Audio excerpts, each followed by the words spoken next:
Upon a time in the realm of Cutcap, there was a mighty king named Rolthrub who ruled nobly and long. After many years, King Rolthrub felt himself getting old and started to think about what would happen to his realm after he was gone.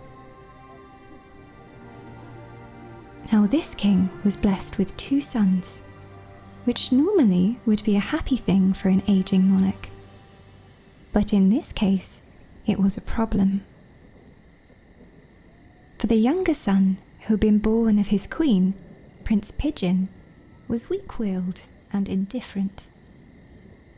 In contrast, the elder son, Prince Lancer, was bold and self-assured, and though his mother was of House Rithmat, the noblest in Cutcap, still Prince Lancer had undeniably been born out of wedlock.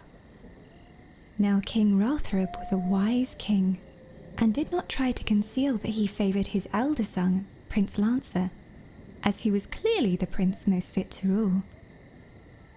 But nonetheless, when the old king finally went to Aetherius, some people felt that the milksop, Prince Pigeon, should take the throne. I don't know whether these people were merely misguided, or had some other reason why they thought the rulership of Cutcap should be undermined. Fortunately, wiser heads prevailed. Shortly after Lancer's ascension to the throne, he met a demoiselle named Lady Vespire at a ball, and fell in love. The lovely and clever Vespire was a daughter of House Rithmat, and after a brief courtship, King Lancer told his council of nobles that she would be his queen. However, Count Pigeon, the former prince, objected that this should not be proper, as King Lancer's mother had been a Rithmat, and by the law of consanguinity, the Lady Vespire was too close in relation for marriage. On this, the rest of the council agreed, and King Lancer was persuaded to set the young lady aside.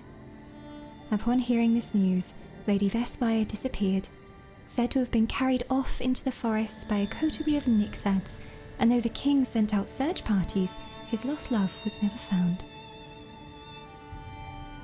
In due course, the council recommended, for the sake of the dynasty, that King Lancer marry the young and healthy Lady Ignort of House Dull, and this, heartbroken, he agreed to. Lancer and Ignort were married, and King Lancer settled down to do his kingly duty by his new queen. Within a few months, it was announced that Queen Ignort had borne King Lancer a child. A naming day festival was declared for the infant princess, and everyone important in the realm was invited. On the day of the celebration, all the goodly and great of Cutcap came and laid presents at the foot of the cradle of Princess Ariel, for thus she had been named. But at the end of the line came someone no one recognized, a dire weird hag, hooded and cloaked and bearing a darksome flower. Now, no weird hags had been seen in Cutcap since the year of the sun's death, but all feared her, and none dared to bar her passage.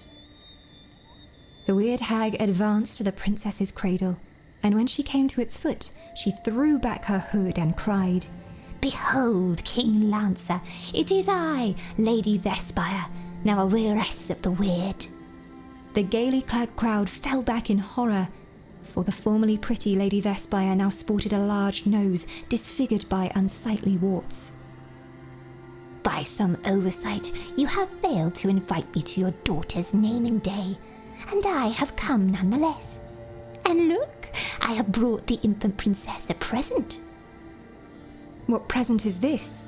said King Lancer, all a-tremble. "A darksome flower, I like not its look." "That's no surprise, your majesty," said the weird hag mockingly, "for this is the forsaken rose, a blossom no one wants. I know what this is like, King Lancer, and so by my curse shall your daughter." The horrible hag then dropped the misshapen bloom upon the baby and disappeared in a flash of fire and a cloud of evil-smelling smoke. So it came to pass. Princess Ariel grew up beautiful as a rose, but cross-grained and petulant. but she was nonetheless a princess of the north, so when King Emitic of the south began looking for a bride, their troth was quickly plighted. But Count Pigeon had long made a habit of visiting the south and was a boon companion of King Emitic. And he pointed out to the king of the south that Ariel was cross-grained and petulant, and he might make a stronger match by marrying the Princess of Watchtower. In time, Emitic agreed. He broke his match with Ariel and promised himself to the Princess of Watchtower.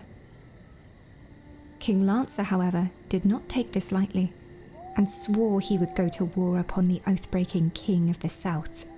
And he made lawful war upon King Emitic. But at the Battle of the Tor, Lancer was betrayed by his own generals.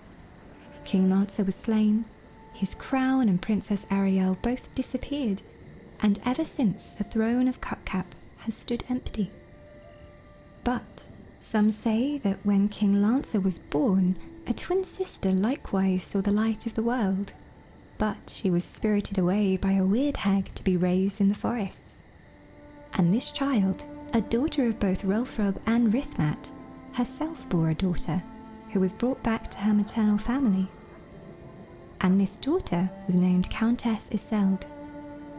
And if the truth were told, all would know that her real title should be Princess Eselde, and she, and no one other, is the rightful heir to the throne of Cutcap. However, that is a tale for her people to tell.